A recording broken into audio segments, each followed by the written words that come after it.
Hey everyone, Direfon here again with another look at 24 different Pokemon. So building up off of the video last time, I decided to just evolve every Pokemon that I talked about.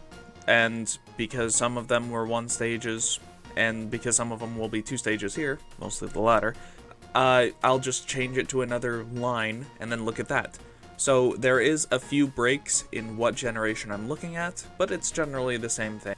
And it'd be kind of cool to contrast each Pokemon with its direct evolution, so I thought this would be a good mix. I also set a few guidelines about what descriptors I can use per Pokemon. I went down and copied a lot of different art definitions that can help describe something, put it in a document, and then as I'm looking at each Pokemon, try and figure out which one of these best suits what I'm getting from the Pokemon. So it's more of a streamlined view instead of just me coming up with words for each Pokemon once again. So, last time it was Vulpix first, this time we have Ninetales. Its organic shapes and monochromatic nature stand out to me immediately. The colors are very similar. There isn't much contrast except the orange tail and maybe red eyes, but the saturation seems to be roughly the same. The organic shapes again come in with the tails being looping and swirly, ending in a point. I don't see many specific circles, squares, spirals, nothing like that, but it does help give Ninetales a sense of regality. And then the inspiration, I put it last mainly because I do see a lot of Ninetale creatures, especially coming out of Japan. Though being in 1996, when the game first came out, I can understand, and they were definitely still inspirations. I believe Inuyasha was before then. It's kind of hard for me to remember that date in particular. But there are folklore and folk tales of Ninetales before Pokemon. So it's not necessarily unique. But it does, Ninetales do represent peace and prosperity of the world. So having a grin, golden color, I think it works well for what Ninetales is meant to be mythologically. Golbat. Again with Zubats, the analogous color having blue and purple pretty close to each other, or pretty far apart from each other on the color wheel, gives a good contrast between, well, what Golbat is. I'm thinking geometric shapes because the triangles on its wings, even though they are kind of curved, do give me more of a shape vibe along with the very oblong body and legs. It seems structured, but almost forcibly so. It is very strange to have a mouth the size of the body. Where else would the food go? And then the inspiration. It's actually higher than the inspiration for Ninetales. Yeah. Just because, bats can be known for biting, and they're definitely known for flying and for echolocation. So to emphasize the mouth feature, I can understand that, but it seems almost overemphasized here. And then a few points knocked out because, yeah, as a commenter pointed out last time, Golbat has eyes. Zubat didn't. And it's very strange to see a Pokemon without eyes. It adds to the charm of Zubat because its ears kind of doubled as eyes. Golbat gets rid of that and just has a giant mouth. Dodrio. I can't think of another Pokemon or mythological creature with, well, I can probably think of a Pokemon, but a mythological creature with 3 heads. Other than Cerberus, which is a dog, having it be a bird is kind of cool. And something I don't see often. Just like the duo, having a 2-headed bird, pretty strange. Analogous color again, the orange and reds are analogous? Yeah, okay, similar but distinct hues. So, Dodrio is kind of built up of warm colors. There's the orange that is darkened and maybe desaturated for the body, the yellow for the beaks and legs, and then the red for the tail and inner mouth. So it's definitely keeping on one side of the color wheel, but it's distinct enough to still show a good contrast between all of them, especially with the emphasis on black in the rest of its body, bringing a good amount of contrast. The negative space is interesting too. I bring this up only because Dodrio is so lanky. It makes it more active. Your mind goes from looking at a creature to then seeing a pattern of no creature, creature, no creature, creature, no creature, creature, no creature, as you're just going across the necks, which it makes your mind a little bit more active of what is part of it and what isn't. It brings more detail to the shape and design of the creature without being just a solid blob that is boring. It adds some action. Xatu. Compound color? The compound color is kind of weird because generally when I'm thinking compound color, it's either cools or warm colors, but the red, orange, and green, whenever I tried to balance it on a color wheel just to try and gauge what Xatu is, it was almost compound, I believe. It's been a while since I made this, but it was close. And to me, Xatu's most striking feature is its colors, so I had to include that. At least something. To have such a vibrant green, yellow, and red really makes Xatu and Natu stand out. The inspiration, I think, is really strong. Having a totem Pokemon based off of Northern American mythology, seemingly, and having it take almost like a regal and wise stance. And then to oppose Dotrio, Xatu has a lot of positive space, which means there isn't a lot of holes in its body. Like, it isn't striking a pose where it shows negative space in between its different body parts. It is very closed, it is very secure. And I think that works out so well because of how intricate the designs on its wings and body are. Otherwise, the shape would be extremely dull. And maybe I'll edit. It kind of looks like a PowerPoint person with the head and body. And if it's just one solid color, it gets very boring and generic. But with Xatu, it pulls it off thanks to the intricate designs and the color. Ambipom. I put strong representation here, which is almost my own definition, but it is to show how unique the silhouette of Ambipom is. If just given the silhouette, you can tell what this Pokemon is without a doubt. Its shape is very defined, and all I have to do is look at the Mickey Mouse inflatable glove extra hands it has, and I can immediately picture Ambipom. Again, we have analogous colors, which is pretty similar. So you got the red in the middle and then the yellow and purple on either side. It kind of works. They aren't as similar as analogous, I think, shows, but they're next to each other on the color wheel, and it isn't a direct opposition as I've been trying to get camera stop, so break the recording. Well, I guess you can't see my face anymore. The camera kinda died on me, and I'm not sure how. It doesn't charge, it's plugged directly in, so something's up there. I don't have time to check it out. So you'll get to see my little notes that I keep where the webcam goes. Just like Pokemon names, I can't remember all of them, and so to just balance out the generations that I know well and don't, I wrote all the names, and every now and again I have notes onto what I mean with specific things if I thought it was kind of a stretch. So, let's continue. Donphan.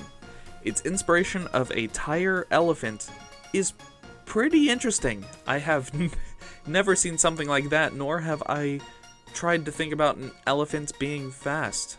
So, adding speed to an otherwise bulky creature is always a fun idea. And then having it curl up to actually fulfill the tire, I love it. I especially like the animation in, I think it's a movie, where it just curls up and basically just does a sonic spin dash. It's very monochromatic, which I find intriguing. Other than its ears, it's mostly just blue, either a darker shade or a lighter shade, and then completely white for its tusks. There's hardly any other color except for that weird red. But it gives it a more whole and put together design, which maybe the artist wanted because of the almost stark difference of the tire part of its body and the everything else. And then the actual texture. Instead of being just a design choice, there is an actual texture running along almost the spine of Donphan, giving it a better personality rather than if it was just a long, solid color. It would look a little strange and you wouldn't know what they're trying to pull off there. Even though some tires don't have that same amount of jaggedness. Delcatty, very geometrically shaped. It has the triangles on its head, cheeks, balls on its like neck fluff. And I think it is kind of creative to have a mix of cats and their toys. Same with, yeah. Because it's something that, it's two items, or two things that you can think of in the same thought process, but you don't think of them as one object. So taking two heavily correlated ideas and mixing them can create a very interesting creature. And I think Delcatty is a good mix of simple yet strong design. And speaking of strong, representation. If I saw a Delcatty silhouette, even in a different pose or whatever, I think I'd be able to tell it apart strictly because of the almost V-shaped head and the 3 spikes at the end. And then if you add the neck pillow and little ball at the end, there's no mistaking that I'd be able to recognize Delcatty. Hariyama. Again, geometrically shaped because of the square fingers, round body, and especially round legs. Split complementary colors, having a orange and yellow being somewhat similar, and then blue being a strong opposition to that, adds a little bit of flavor and darker tones to Hariyama, an otherwise very bright creature. And then positive space. So with negative space, you're looking a lot around the object and what you can look through, much like Dodrio. With Hariyama, it's taking up a lot of mass and there isn't too much negative space. In fact, that might be the only negative space in between the further back hand and the 2 regular fingers. So it's meant to be a very strong pose for a very strong Pokemon. Celio. The proportions are... I put that in particular because of solely the mustache. It is a very big mustache, and I don't see many seals with quite as magnificent of facial hair. So I thought that that'd be an interesting thing to point out, even though the rest of the body is actually kind of natural, other than maybe the mouth. Mouth is a little big, geometrically shaped. I feel like I had to include that with the specific body design, like coat design, with the bubbling whiteness going into the blue. It's very circular, very comforting in a way. Same with a very rounded shape of the head and body, and especially since the body is almost a oblong circle that the tail is just coming out of for whatever reason. I feel like geometrically shaped Celio is a real thing, I guess. And then you have complementary colors. You have the yellow and blue. They're not strictly complementary, but they do a good job of showing the contrast between the belly fur and the back fur. And then keeping the amount of colors very low as well is a big plus for helping a tanky Celio with big mustache. Luxio. Complementary colors, again with the blue and yellow, similar to Celio, which had just a more toned down yellow, less saturation. Luxio has very high saturation yellow. It also has very high contrast due to the very high hue. Is black high hue? I'll add in a little thing at the bottom because I'm starting to think that white is the lack of hue and black is the height of hue. Well, anyway, the colors are very, very saturated. Or not hue. Oh, I'm an idiot. They're very saturated, and black and white are very desaturated, so having a good juxtaposition of either black or white will help keep this design more focused. I like the black as well because it also dims the light, making you go to the bright areas of Luxio's design first, before looking at the more dark areas. And then creativity. I don't know who decided to make a lynx and a mix of electricity and a lynx together. It's a very strange concept, and it feels almost like you're drawing ideas out of a hat, but it works in Luxio's case. I find the design really interesting. Floatzel. Similarly with Delcatty, though not as strong, the creativity here is strong. You're taking a sea otter and a life preserver and then mixing them together. They aren't as strongly connected as Delcatty and like a cat and cat toys, but they're still both ocean themed, and maybe somebody put a life vest on an otter and Pokemon team had an idea. I also, just out of the order of 3 specifics, I find that Floatzel wears the Life Preserver almost like a fabulous jacket. Quite adorable. Shows off a little bit of personality. The organic shapes. There aren't very strong circles, squares, triangles, spirals here. There's raindrops. I guess there's a circle on Floatzel's head, but that's almost the only thing that I can see that is a geometric color. An organic shape. The rest of it is very rounded lines. The complementary colors are very interesting. You got the blue, heavily opposed by both the orange and yellow. It's almost split complementary, but not really. I think orange is the direct complementary of blue. So when you look at Floatzel, because of the mass amounts of orange and yellow, your eyes, at least my eyes, go directly to the blue. And then from there, you travel up the yellow up into Floatzel's face. So there's definitely a line of sight in Floatzel's design that I can appreciate. Driftblim. Compound colors again with the strong purple and yellow. And red. It's not exactly triadic, but it's very complementary with the purple and yellow. Strong representation, again with Floatzel and Delcatty. It's like they took two similar ideas and then meshed them together into one design, taking a cloud and a balloon, and then a ghost, kind of. I like to think that Driftblim is the ghost of a popped balloon, and that little cloud on its head is the air that the balloon had right before it popped. But just a strange idea of a few different similar concepts, saying that all of them float. You can keep the balloon aspect, keep a ghost. And this might be the weakest of the three when it comes to similar ideas and how similar they are, but Driftblim itself comes out to be a great design. I feel like they could have desaturated the red a little bit. It almost clashes with the yellow, but that's a personal opinion. Swanna. Its inspiration is worn on its sleeve, much like Ducklet. It's just a swan with Pokemon features. Very exaggerated body, wings, dainty neck. It's almost like a caricature of what a swan should be. The complementary colors?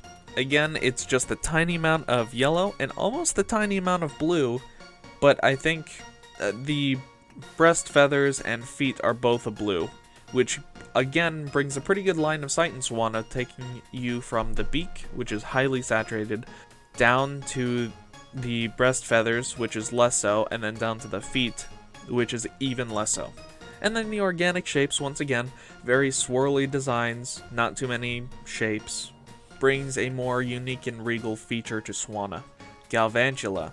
Much of the same things, the complementary colors, yellow and blue, very high contrast, very organic shapes again with all of the spikes, though you could argue that it's very triangular. In fact, I'm going to change that to geometric shapes.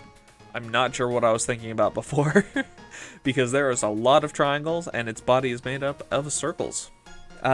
Because it's built by a bunch of shapes and keeping the contrasting colors, I think it works well to be strong with the shapes, but chaotic due to the harsh difference in the colors.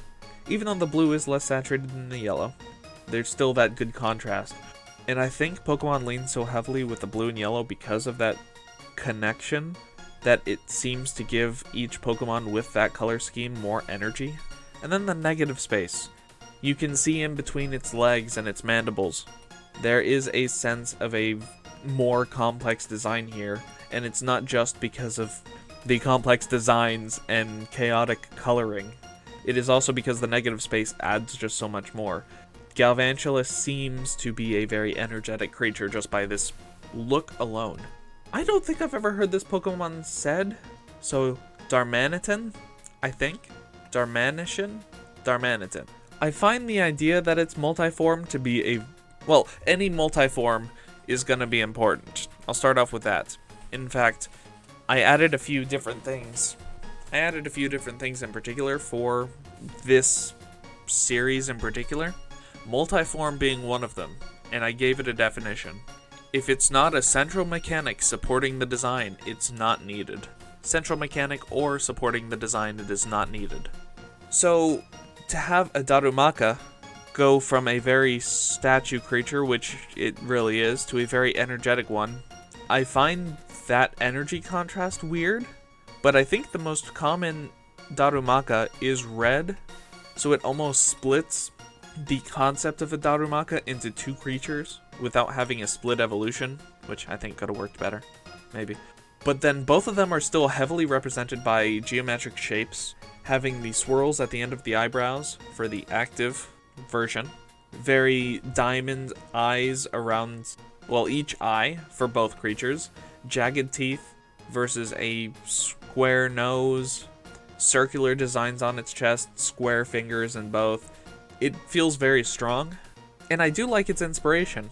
I can't fully get behind the idea that this needed a full a split evolution. I think you could have kept the statue Darmanitan and maybe give it better features, though I can understand why it would be so similar to its pre-evolution. The legs and the arms bother me a lot on the more active Darmanitan. Heliolisk. The creativity, again, of a lizard and solar panels is pretty striking. They both kind of use solar energy to move or to gather energy, so it's kind of similar yet again with similar but different ideas. And then the high contrast again with Luxio, very similarly, the high saturation yellow and orange are greatly balanced by the low saturation black that Heliolisk has. And movement is definitely portrayed in Heliolisk, just strictly by its pose alone, looking like it's dancing, open mouth like it's about to do something, and its angry eyes, looking like it has malice and is going to do something. Clawitzer, it's very asymmetrical. I mean, it's very hard to see why this isn't asymmetrical. So, to show off the sheer power that Clawitzer can have, it greatly exaggerates the size of the gun that it's wielding, and makes the body, I don't know, what is that, a fourth its size? If you're going based off volume? And then its inspiration is very strong, thanks to the pistol shrimp itself just basically being a Clawitzer in real life. Pokemon just makes it a bit stronger, and not a superheated blast, but just a water blast. High pressurized water, probably. I haven't read the Pokedex for Clawitzer in a while. Aurorus, very geometrically shaped, but it's also organically shaped. I like this mix a lot, especially for Aurorus. Its tail mixes in a spiral, ending in a circle. Its entire back is dotted with diamond-shaped ice crystals, I believe. And even its body shape is almost like a line of hexagons or octagons as it's going down its body. However, the Aurora on its neck spines, I'm not sure what that is called, is very wavy, and it's supposed to give off a more organic shape compared to the structural body. And I like that the structural part of this Pokemon is its body, making it feel like more of a weighty tank of a creature, while the Aurora, being more geometric, is very wavy, and I can believe that this is a physical tank special attacker, though I haven't checked it out. And then I just also appreciate the repetition. The waves kind of follow a similar line, and then you have the geometric shapes patterned down Aurorus's neck and the diamond. You feel like there's some strength there, like the idea itself can carry on multiple iterations, which it kind of does with its pre-evolution, but also gives it a sense of being built upon and being stronger because of it. Grubbin. Scale. Yeah, its pincers are insanely big compared to the rest of its body, so it does kind of seem like it can attack, but it still looks just adorable, and with a little hard hat, like it needs a little bit of extra equipment to stay strong with other Pokemon. Very geometrically shaped again, with lots of circles, triangles. Circles itself being not as strong as it can be, but almost like Grubbin can get out of any situation just by rolling away or taking the full force. And then the proportions, the large pincers, large eye in particular, really emphasize the small nature of Grubbin. I guess I went in order that was scale. Beware. Again, like Shinx and Heliolisk, the high contrast between a very vibrant pink And then the low saturation white and black really brings your eye to all the pink parts of Beware first, especially the pink and white head. The inspiration's still strong, being a stuffed bear, but somehow can beat the snot out of you. You can kind of see that due to the thickness of Beware's arms. You can feel a sense of strength instead of just being lanky, carries around. But emotion. There are some Pokemon that wear emotion on their sleeve, like Apom. Komala again wears its emotion on its sleeve, but purely because it looks like it's eternally in sleep, which is exactly what it's supposed to be doing. And then complementary colors. You got the blue and orange again. If you made the orange in Komala's ears a white, the same as its eyebrows, I think it'd be a very big hit to the design of Komala. It would look more bland, like it's only of one color, and it wouldn't show. Having more cylindrical limbs can lead to a stronger feeling Pokemon, rather than going back to Dodrio, which seems to have a very weak neck, which is an obvious weak spot. Beware doesn't have an obvious weak spot. And that's partially due to the organic shapes. They aren't exactly cylinders, especially the arms, and nothing about Beware's design screams a specific shape except maybe its legs being squares. But keeping the organic shapes does help it stand out and be more unique. Komala. Again, organic shapes. The only thing, again, is almost like a cylinder, being the piece of wood. It wouldn't seem as active of a design and a creature if it was solidly blue and white, shades of blue and white. Alcremie. The only Pokemon on this list that I meant to cover last time, but luckily I decided to go with the evolutionary thing and instead did Milcery. Alcremie's design is very low contrast. It is very bright. There is nothing that screams dark about Alcremie. It's very bright and vibrant, yellows, pinks, and reds. And in a lineup of Pokemon, it looks really strange because of that. But if you're just looking at Alcremie, its design seems more confused and it doesn't know what you should look at. That's kind of fixed in the strawberries and the eyes because it is darker, but it's not a connecting line like a lot of the Pokemon I've been pointing out have. It doesn't have to be a straight line, by the way, just some of the Pokemon worked out. But you can go from like head to eyes to ears to legs to ears, something. If you change up the pose a little bit, it'd be a little more acceptable, I guess. The strawberries are kind of triangles, but a lot of Alcremie's design is very organic, which in this case, with the implied texture being the exact texture of whipped cream, I have no idea how to describe that any other way. But it gives Alcremie a very moldable feel in its design. So, like, it can take a blow and then reform back without taking too much damage. I'm not sure how Alcremie's built. It could also just be it can take a punch and then reform itself, having lost all of that extra stuff. I don't know. Centiskorch. Very unique. Again, a fire centipede is not something that I come across very often, even though I live in a desert with centipedes. The repetition is very strong because they took great inspiration from a centipede's repeating design as they grow extra limbs, and decided to use that to its benefit, having a repeated design on each of those torsos that a centipede has. And the organic shape, it's kind of a lie, because it does also have very structured shapes because of the repeating design, but they use that repeating design to create an organic shape, making Centiskorch look more like it can move around easier than just a block or a chain of blocks would or should be able to. Lastly, Roly-Poly. Again, it's another mix between a structured and organic shape. I'm half thinking that Centiskorch and Roly-Poly are this way because of the ease of 3D modeling. It's very easy to put in a 3D shape, but then you can make that 3D shape into an organic object. That's where I think Game Freak went with a lot of these designs, or at least these two. So Roly-Poly could have started off as a few big circles, but the circles are a very rocky texture. They aren't exactly circles, though you could see them as that. It also kind of has plateaus, cut off rocks, as a shell around its body.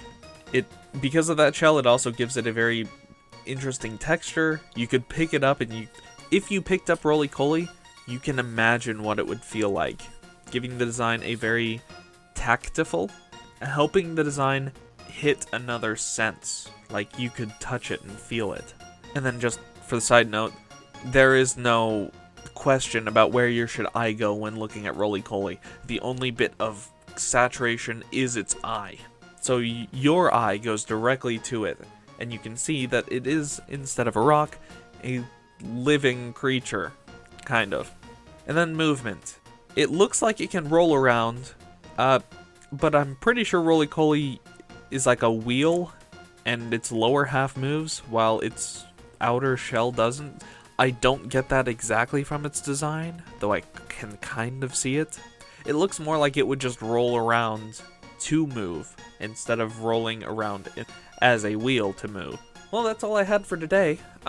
This series has become a lot more of understanding how different Pokemon capture different emotion, and what design influences or structure, what design lessons they implement to create a creature, which is what I'm after. I'm not sure how popular this series would be, because it's more of an artist's look at Pokemon rather than, hey, this one's better just because of a moveset that it is inarguable, versus art, which is very arguable. But it should help me better design the Opposites that I'm currently working on. So if there's anything that you'd want me to cover more on if you want me to change up something, I'm still not opposed to it. This series is still finding its structure and footing. So please, let me know. Thank you, everyone. Sorry about the camera. Have a good night.